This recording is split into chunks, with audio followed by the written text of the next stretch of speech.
Ada kembali bersama kami, pemirsa, kita lanjutkan dialog kami dan sebelum membahas siapa yang bertanggung jawab dan pemilik dari pagar laut yang terbentang di Kabupaten Tangerang, Banten, Prof. Arif, kami ingin mengetahui juga berdasarkan struktur dari bambu yang telah terpasang di perairan Tangerang ini, apakah betul pernyataan dari warga setempat yang mengklaim bahwa hal tersebut didirikan untuk mencegah terjadinya abrasi maupun tsunami di daerah tersebut. Bagaimana, Prof? Jadi untuk tujuan apapun itu ada aturannya, Pak. Aturannya adalah bahwa segala hal yang berkaitan dengan upaya pengelolaan wilayah pesisir harus mendapatkan izin. Jadi kita harus mengecek betul bagaimana rencana pengelolaan wilayah pesisir yang ada di daerah tersebut. Apakah sudah dibuat dokumen atau tidak. Tapi yang jelas bahwa seluruh proses, baik proses penetapan zonasi maupun proses perencanaan pengelolaan, manajemen plan yang harus dilakukan untuk wilayah pesisir, itu prinsip yang paling pokok kan kita harus melakukan konsultasi publik kepada masyarakat atau kelompok masyarakat yang akan terkena dampak. Jadi kita kalau melihat masyarakat pun sebagian besar tidak tahu, sebagian besar dirugikan dengan adanya pagar tersebut, nah kita juga bisa menduga apakah proses konsultasi publik itu dilakukan ataukah tidak. Jadi saya kira ini sesuatu yang terang benderang di daerah Jakarta, daerah Tangerang, artinya di daerah ibu kota yang luar biasa, di mana sorotan media, NGO, ya semua orang itu hal-hal seperti ini bisa terjadi. Ini menjadi bahan pelajaran bagi kita juga. Bagaimana daerah-daerah yang terisolir, daerah-daerah yang ada di pelosok Nusantara yang jauh dari sorotan media, dari sorotan teman-teman LSM, sorotan masyarakat. Saya kira ini menjadi pelajaran yang sangat penting buat rencana pengelolaan wilayah pesisir ke depan, agar undang-undang yang kita buat pada tahun 2007 itu benar-benar diimplementasikan. Namun yang paling penting lagi adalah bahwa kita harus ngecek apakah Provinsi Jawa Barat, ataukah Provinsi DKI, apakah sudah memiliki rencana zonasi atau belum. Itu saya kira hal yang paling pokok sekali, karena dasar untuk berbuat apapun itu harus ada rencana zonasi dulu. Baik, Prof. Arif. Kalau rencana zonasi tidak, Prof, bagaimana dari kita akan membuat rencana pengelolaan dengan baik? Dari pengalaman Prof. Arif mungkin melihat struktur bentuk bambunya setinggi 6 meter itu biasanya untuk apa, Prof? Dipatok-patok, ditanam, ditancapkan di laut itu untuk apa, Prof? Biasanya, Prof? Ya, ada orang menancap bambu untuk bagan juga ada ya. Kalau kita lihat di daerah Batam ada istilah kelong ya untuk daerah penangkapan ikan ya. Akan tapi kalau pagar-pagar seperti itu ya orang curiga ini ada bagian dari rencana untuk konstruksi ya.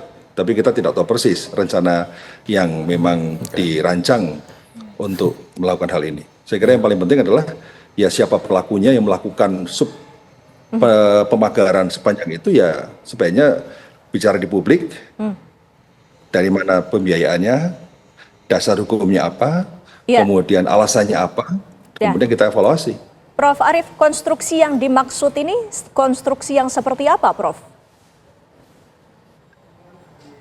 Konstruksinya gimana, Mbak?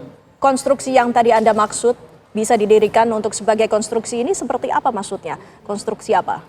Enggak, artinya kalau memang ada pemagaran-pemagaran, ya orang kan curiga bisa untuk kepentingan reklamasi ataukah untuk kalaupun untuk reklamasi pun itu aturannya juga panjang ya untuk melakukan hal tersebut butuh proses yang saya kira aturannya sudah sangat jelas ya. Oke, tapi jadi Prof, saya kira yang penting adalah pengakuan itu. Baik, Prof. Arif, kita ke Pak Johan. Sekarang memang belum ada izinnya, Pak. Regulasi ditabrak penjelasan dari KKP. Tapi kalau memang nantinya diurus aturannya, apakah mungkin memanfaatkan ruang laut di Kabupaten Tangerang ini, Pak? Jadi bangunan atau mungkin? Ya, seperti disampaikan Prof tadi kan, apapun yang mereka ingin kerjakan itu merubah memanfaatkan ruang laut, itu kan harus disertai dengan izin. Nah, ini sudah kedapatan bahwa dia tidak punya izin, ya kan? Jangankan izin, dokumen dasar saja yang disebut dengan kesesuaian kegiatan penggunaan ruang laut saja mereka tidak punya, ya kan? Apalagi izin pemanfaatan, apalagi izin-izin yang lain. Nah, ini sudah kedapatan.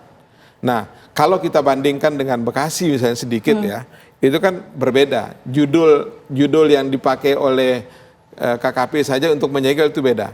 Kalau di Tangerang kan judulnya itu penyegelan kegiatan pagar laut tak berizin. Nah, tapi kalau di Bekasi pemberhentian kegiatan reklamasi tanpa izin. Nah, kalau di Bekasi itu jelas kegiatannya reklamasi, tapi sama-sama tidak izin. Itu disampaikan oleh Prof tadi itu. Apapun kegiatannya, niatnya baik atau niatnya jahat atau apalah gitu, harus punya izin di situ. Lantas untuk DPR langkah selanjutnya rencananya akan memanggil kami KKP sudah kapan? menyepakati kemarin baru di grup ya, karena ini masa reses. Yang jelas ketika masuk kami akan memberikan porsi dalam kesempatan pertama itu untuk agar ini dihentikan. Sama merespon apa yang disampaikan oleh Prabowo tadi, itu kan ada dua itu. Pertama bongkar, yang kedua usut. Betul. Ya kan? Nah, yang kita lakukan sekarang ini kan kita bongkar nih, ya kan? Kita akan terus meminta agar KKP itu segera melakukan kegiatan pembongkaran, tetapi saya memberi catatan juga, ketika membongkar itu harus pertama siapkan teknis. Yang kedua, pengawasannya harus ketat. Kenapa pengawasan harus ketat? Jangan sampai dengan kegiatan pembongkaran itu malah menimbulkan dampak buruk yang lain. Misalnya merusak ekosistem, merusak segala macam lah ada di situ gitu. Jadi bongkar iya, tetapi juga dengan pengawasan yang ketat. Dugaan sementara punya siapa Pak Johan? Kalau saya berani menyampaikan ya, karena saya sudah lihat langsung Disebutkan posisinya Pak, di punya sana siapa, itu, ya punya PIK 2 lah. Baik. Kita tunggu nanti pengusutannya seperti apa. Saya berani menyampaikan itu, dan saya bertanggung jawab dengan apa yang saya ucapkan. Terima kasih banyak Pak Johan. Prof Arief Satria, terima kasih sudah bergabung di Kabar Petang. Kita tunggu bagaimana nanti pengusutan dari pemerintah. Terima kasih Bapak-Bapak.